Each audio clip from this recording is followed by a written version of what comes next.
Now we are starting with learning about analysis, and we're going step by step. In this session, we're just talking about opportunities on learning analytical skills. In this case, before we dive down into what are the opportunities that are there, I wanted us today just to learn something.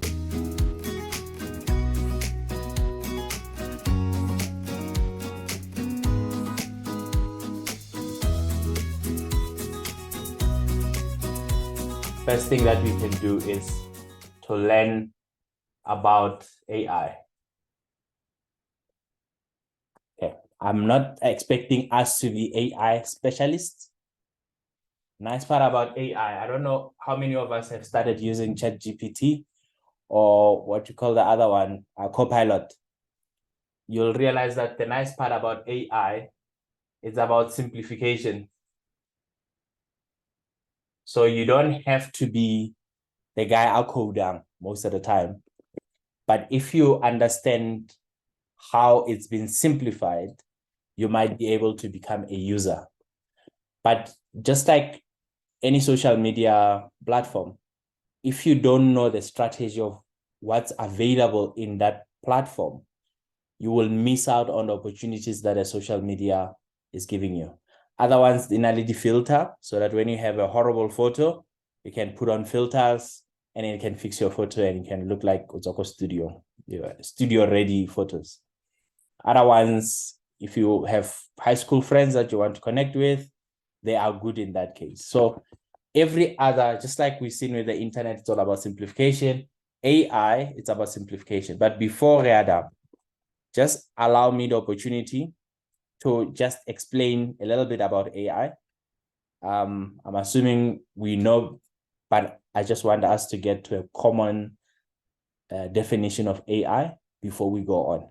So AI system is the things that are designed to mimic a human brain. So they are supposed to emulate what we do as humans. So if we're thinking about, if a conversation go like this, we must talk this way and not keep a monotone. AI is supposed to be doing that type of conversation on our side. So AI is doing that, whether it's learning, it's problem solving, or it's decision making, it's supposed to emulate a person. So that is just looking at AI. But under AI, there's something that I spoke a little bit about in the book, in the chapter that talks about data science. If you haven't had the book, it's a beautiful high-level tool for you to know about analysis. But under AI, there's something here called ML, machine learning. So machine learning is where most data sciences, they put in data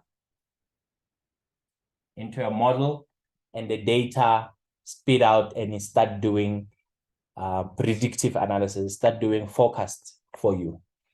So machine learning is a subset of artificial intelligence. Artificial intelligence is the umbrella word for anything else that mimics what a human could do. Machine learning is a subset of artificial intelligence. And the other one here could be robotics. It's a subset of AI. Just a personal story quickly about work. At one point we had, I don't know if we have been exposed to robotics process automation, RPA. So we had RPA licenses and we wanted to put in robotics, not the robot hand or the robot human robot, but the software robot. Especially on the things that I used to do, because I was one man taking finance data and then putting it into BI to create reports. So it wasn't machine learning. We were not doing forecasts as yet because we're in finance. We're just doing on BI. But what we wanted to do, most of my time was spent on data preparation and data gathering. So you'll realize I spend a lot of time on the book on that thing, or data preparation and data gathering can actually kill you. So most of my time was spent on that. And I was given the opportunity to explore robotics, to see if robotics could help to get our processes in line and working faster, so that the reports that I'm doing, instead of the report taking me 3 hours to compose and do, it probably the robot can start at 4 o'clock in the morning, and then maybe it will take the robot 30 minutes because it doesn't drink coffee, it doesn't go to the toilet, it doesn't check WhatsApp or Facebook. So with that, that's what we played around with. And I want you to have this at the back of your mind, that whatever I'm trying to put in here, whether it becomes in ML or it becomes in robotics, but all of these things come together here into implementing AI in the finance team to find things that are quicker.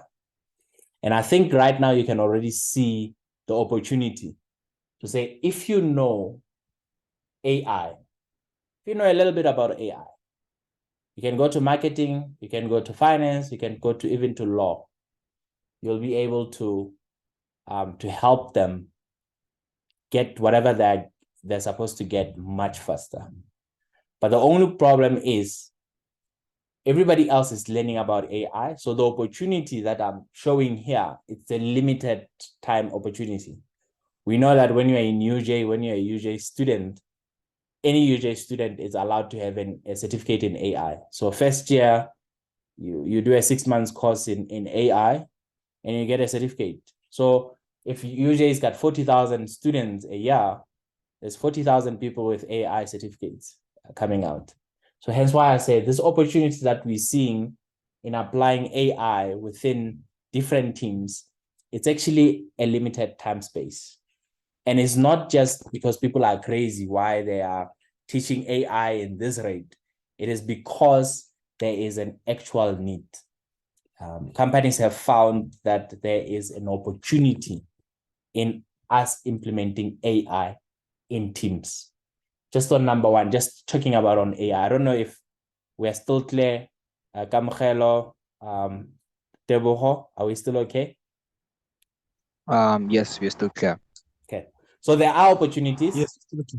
But it's not going to be, thank you for that. There are opportunities. It's not going to be there forever. Because all of us at one point, we would know this.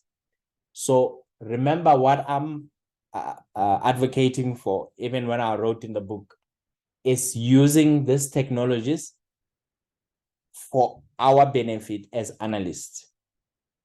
When you see a medicine as a doctor, you see that for the benefit, a painkiller as a dentist, painkiller as a surgeon, painkiller as a pediatrician, painkiller as a different type of doctor that you are. You're seeing a painkiller on different lenses. So on this case, I'm seeing AI on the lens of an analyst. But we're talking about in a lens of an analyst, an analyst seeing an opportunity in a finance department. Why is this important? Because when we go for number 2 here, is I'm just going to write an opportunity here. Let me just move it down here. This opportunity is a call from CFOs, Chief Financial Officers, the big guys, value chartered accountants, are the ones that have seen that implementing AI, there's been a lot of research and a lot of people talking, but finally they said implementing AI will unlock a lot of inefficiencies within the company. So if we walk in, first thing we walk in, there's already a green tick for us to be there. The only thing else that they are looking us to produce is benefit per bag. Say for every 1 rand that they spend on us, how much benefit are they getting from our type of analysis? Whether our analysis is going to be on predictive analysis, or it's just going to be on BI, or it's just going to be on robotics, or it's just going to be on creating a cube. The solution is dependent on whatever the business is struggling with. So what I did is I have, in my notes here, I've created a lot of companies, like 15 companies that I got, that has got huge benefits for implementing AI. So when I load this video on YouTube, I'll be able to load all of my notes like I do with any other video. Then you can be able to click onto there and then see all the benefits that's been happening on all those other companies. So first question is now on number 3. What are CFOs thinking about? Because now we know Hore, they gave us a thumbs up to say, yeah, we want this analyst, this IT people to come into finance, which is a good opportunity. There has never been an opportunity where an IT person can work for finance. There hasn't been. There would be maybe an MIS analyst, but half the time finance was run by accountants and finance people. It was not run by IT people. But now we have a huge opportunity where they are thinking about something. And what they're thinking about is, now the question that we're thinking about is, are they thinking that it's a good idea for us to join their teams and solve their problems? That is the biggest thing that I'm talking about here. So I'm just going to go through some of the benefits that I listed here. So especially going into the unleashing the power of AI generation in finance, because once they bring us in, they are bringing us in with the money. So organizations are doing everything else to fast track the deployment because and the deployment of AI, because they are tired of doing things manually. I don't know if we still remember those accounting.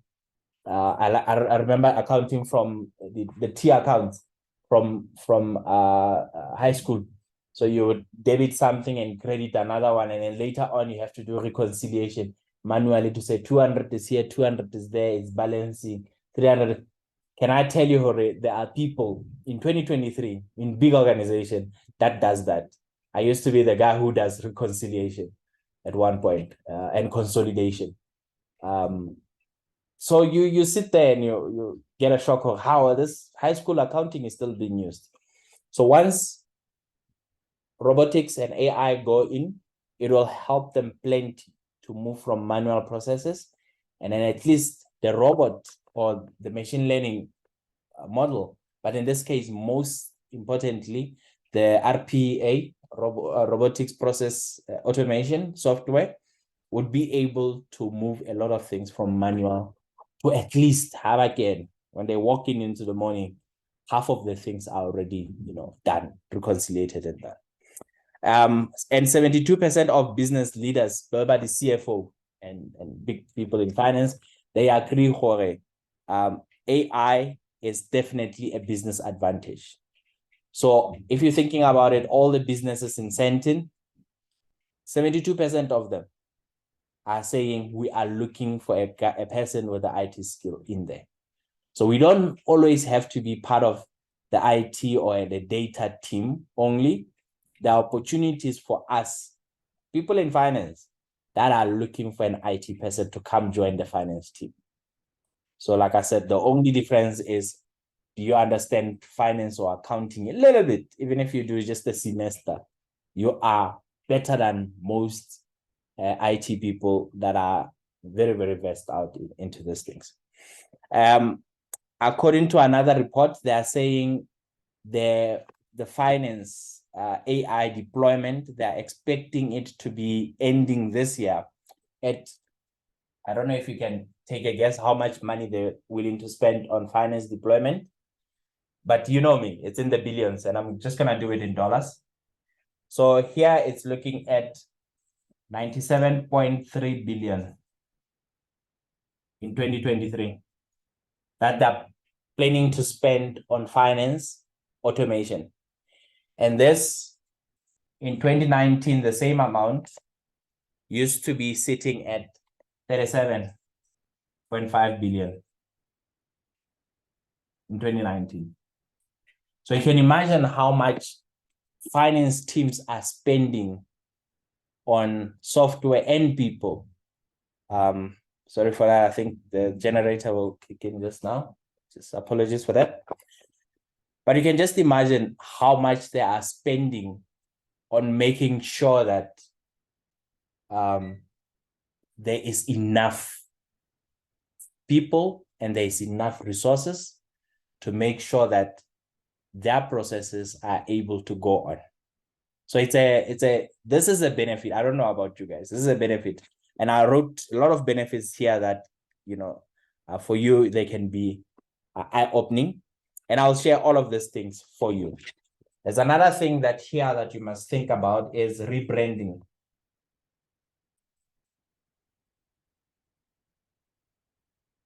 So the rebranding that's happening here is that most finance teams could be true with marketing. I've seen a lot of people in marketing also taking out this same title, but they're rebranding to include IT specialists, like I said earlier, but IT specialists who are future ready with AI and data analytics. So gone are those days where they're going to be asking you, are you a chartered accountant to join IT, to join finance? With just your normal degree or even a national diploma, you could be a big shot in finance without having to spend 9 years in being a chartered accountant. So now what I'm trying to say is, if you are looking for a job, don't just tie yourself on the data analytics team or into the IT team. You might find yourself that because most of this AI automation and stuff are quite easier, you might find that you are more than welcome on other platforms. So for now, I'm just going to pause here before I proceed, just for questions and comments and anything else that I need to clarify on to make sure that we're in the right space. You can also chip in also. Is there anything else that you need clarification on? Okay, for me, I don't have anything I need clarification on because I'm not an accounting person. I think I should maybe study a bit of finance or accounting. Yeah, I'm more into the machine learning.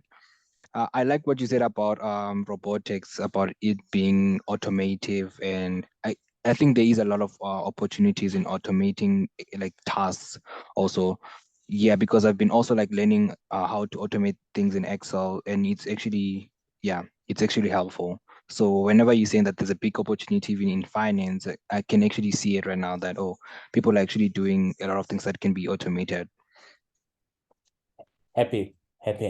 And the nice part about it, if I may, before somebody chips in, the nice part about it is because you already taught yourself AI stuff, whether it's machine learning or robotics or any other subsets of of artificial intelligence, because you're already teaching yourself this.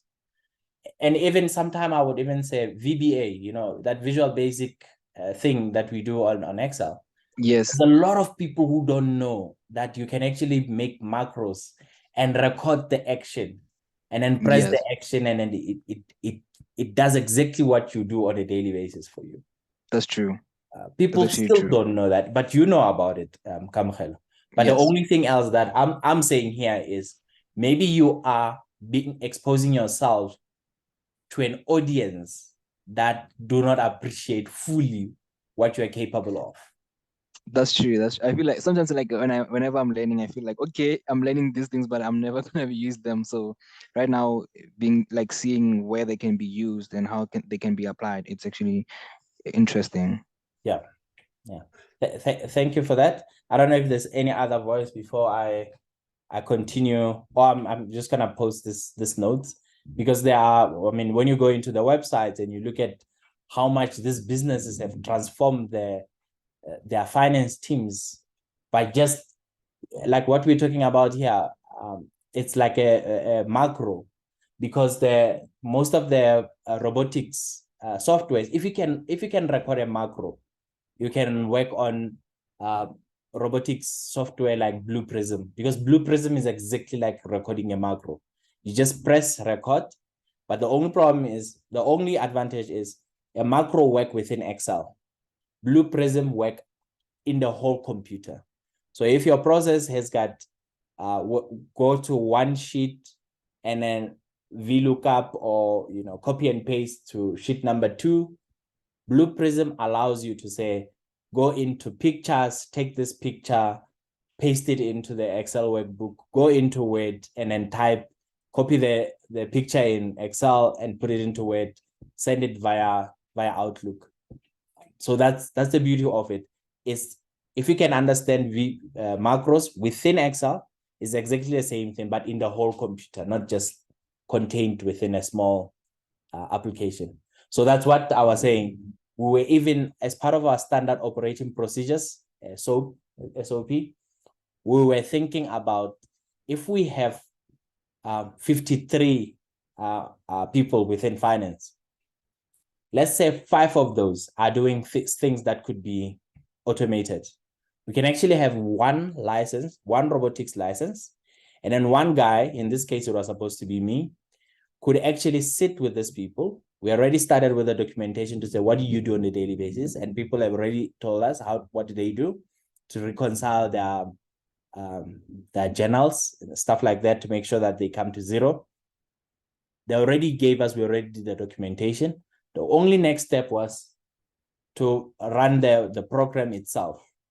The reason why it was pulled out, I could only optimize 2 hours of the program a day. And the software comes with, you can run the software for 24 hours. So as much as it's going to solve, the work for 5 people, it didn't make business sense to take the software license. That's only going to be employed for like 2 hours in a day. So we killed the project.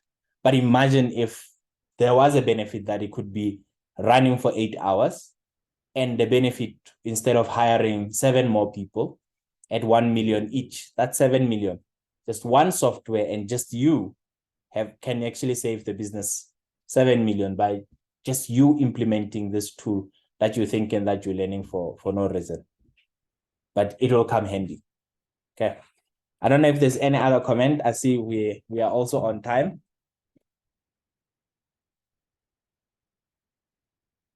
Okay. If there's no other hand, I know I had prepared more than this. There's supposed to be a section 2 where I actually go into detail. But what I'll do is, let me not keep you guys any longer. I'm going to post all of my notes into the video when I post it, and you can go through it. And if you find something, reach out to me, let me know, ask me to say, hey, how's this going, so that we can explore even further. I'm quite interested in this. Like I said, I have a huge background in finance. So whenever I'm spotting opportunities, I'm able to say, yes, that's an opportunity. Sales, marketing, and them, there's already so much of digital that's been implemented there. And there's so many people trying to implement a solution there, whether it's design thinking, whether it's whatever. I feel like there's enough heads working in those solutions. But the other ones that are not looked at, you still have lawyers going in manually, case by case, while they could be using language processing tool, which is on another one. Language processing, I can put it as a standalone to machine learning, because it's about understanding the language, that when a judge talks about something or they argue something, you need to build a model that will show them the case as they are presenting in court. If you can get to that level, I think we would have, gotten ourselves a big payday, because we will be indispensable. So let's just stop here. We'll continue again on Thursday, but this one, I'll just share all the notes that we have. Any last comments before we disappear? Thank you. I think Blue Prism is something that I will study. Thank you for that. I'll actually check it out. Happy. Okay. Everything is very clear. I'm loving the way you explain things. It's very clear, concise. You don't, we are not lost. Like, hey, what's that? So thank you so much. I'm gonna be looking into, because now I'm using ChatGPT as part of my work. I have to code like PowerShell script and whatnot. But I did accounting, so maybe I need to, just go back and have a refresher and see if I can be a valuable asset again and see if I can help here and there. But thank you, sir, for the session. That's beautiful to hear. And don't stress, because half of these trainings you can get them on YouTube. So if you need accounting 101, you can still get it on YouTube. If you are lost a little bit and you're asking which one is much more clearer, just give me a chat on the WhatsApp group and I'll be able to respond to you immediately. Okay, let's stop it here and then we'll continue again on Thursday. Cheers.